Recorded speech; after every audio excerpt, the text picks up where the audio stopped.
So Annie Costable is probably up there with the most respected WNBA journalist that there is. Like she was the WNBA journalist that was actually breaking news. It's between her and Alexa Philippou from ESPN. They're the only ones that actually were breaking news. Maybe with Annie less nowadays, considering she's no longer with the Chicago Sun Times.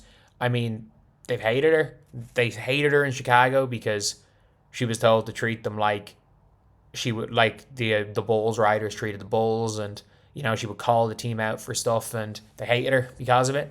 And since then, she's become probably the most respected journalist because she's an actual journalist. But she's there here complaining about the referees. If you agree with what she's saying, subscribe. We are trying to hit 56,750 subscribers by the end of the day. So anyway, Annie Costable. She says, I get fining players/coaches for commenting on officiating is a common practice in sports, but at what point does the WNBA fine itself? The best officials have historically left the WNBA for other opportunities. What is the league doing to improve officiating standards? Rhetorical question, because when it comes up in press conferences, we get the runaround. And she's not wrong. She's not wrong. And that's why the standard of refereeing so bad in the WNBA is that bad referees from other leagues end up in the WNBA. Referees that aren't good enough yet to ref in bigger leagues end up in the WNBA. So if a referee's good in the WNBA, they go up to the NBA. They go up to a higher league. They go up to NCAA college. Heck, I'm pretty sure there's some levels of high school basketball where they pay the referees more than they pay the WNBA refs. WNBA evaluating poor efficiency or officiating. Nothing. Kathy Engelbert has had a free ride. You want to talk about? Nope, I'm not reading that. But first step they should do is outlaw flopping. Flopping isn't allowed. The referees just don't do anything. The commissioner doesn't care, despite many people complaining. And that's the biggest thing about this is like the commissioner, Kathy Engelbert, has come out and literally said, and this is I kid you not, like the loudest critics of referees in the WNBA are Becky Hammond. The Aces are on a 7-game winning streak. The Aces are on a 7-game winning streak, and they could well end up as the second seed. Cheryl Reeve, her team is going to be one of the greatest teams of all time in the regular season this year. Stephanie White, even with every injury, like the Fever would be a top 3 seed if it wasn't for injuries. There's no question about that. The Fever are 2.5 games off the 3rd seed. They're 2.5 games off the 3rd seed with an injury crisis. Sandy Brondolo, her team won a championship based off referees. And the commissioner has boiled it down to, the only time people complain about referees when they lose. It's not actually the referees' problem. Our referees are good. It's just teams losing want someone to blame. Like, it's as often that a winning team calls out the referees as a losing team. Like, all the conversation is about, from Fever fans, is about the referees. The Fever won. The Fever won.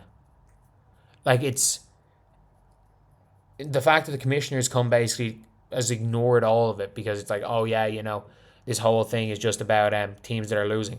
2-time champion Kelsey Plum complaining about the standard of refereeing. Current champion Sabrina Ionescu from last year complaining about the referees. Aja Wilson, 2-time champion, MVP of last year, complains about the referees nonstop. Brittany Griner, 1-time champion? 1 time? I'm not sure. Complaining about referees constantly. Diana Taurasi is Diana Taurasi. Caitlin Clark complaining about they won't even let her complain about referees anymore because she's going to get fined and Stephanie White's just going to take the fine. Like, it is more so the good players in this league that are complaining about referees. And the commissioner has just decided to ignore every single complaint about the referees because apparently it's only losing teams that complain. Like, it's one of the worst elements of the W. Officiating is inconsistent. Worse, they check their own homework that needs to change. There's inherent bias in every replay. Yeah, exactly. Like, the replay system makes no sense. Like, it absolutely makes no sense. Like, I have literally seen them get out of bounds calls wrong on replays.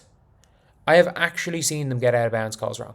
Like, I have seen them watch a replay and see a player, or was it the Storm against the Mystics, or no, Sparks, where Kelsey Plum's dribbling the ball and Erica Wheeler hits it. And you can see the ball at one angle going forward and then left. Like, she very clearly hits it off Kelsey Plum's leg and the ball bounced out of bounds. They went to a replay. They challenged a call. Like, Seattle just challenged a call randomly. They're like, well, we've lost the game. If this call doesn't go our way, the game's over. And somehow, when it was clear as day, like, you couldn't see, could be just because you couldn't see at the specific angle whether or not Erica Wheeler, the ball bounced off Kelsey Plum's leg, then bounced back off Erica Wheeler's hand and went left, which isn't just how physics works.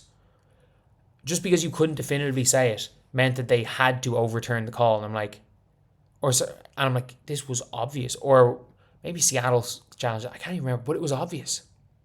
It was obvious. The ball hit Kelsey Plum, and it was literally a game. There was a game decided, and that's a key game. Like, both of those teams are winning one game of each other for the playoffs, for making the playoffs in that 8 seed.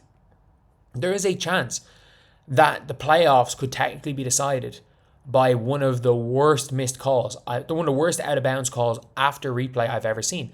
And I don't know why we're saying this like it's a shock. The literal championship was decided because Breanna Steward caught the ball, took a right step, took a left step, took a right step, took a left step, and then shuffled her feet 3 times, and then threw the ball ahead of her. And while she was throwing it ahead of her, took a right step, took a left step, and then eventually got the ball down. So she took about 7-8 steps, one dribble, pulls up for a jump shot. Alana Smith blocks the shot, nowhere near anything. Nowhere near any hand, nothing. Alana Smith blocks the shot. The championship's over. The Minnesota Lynx have won. Foul. Let's go to the replay.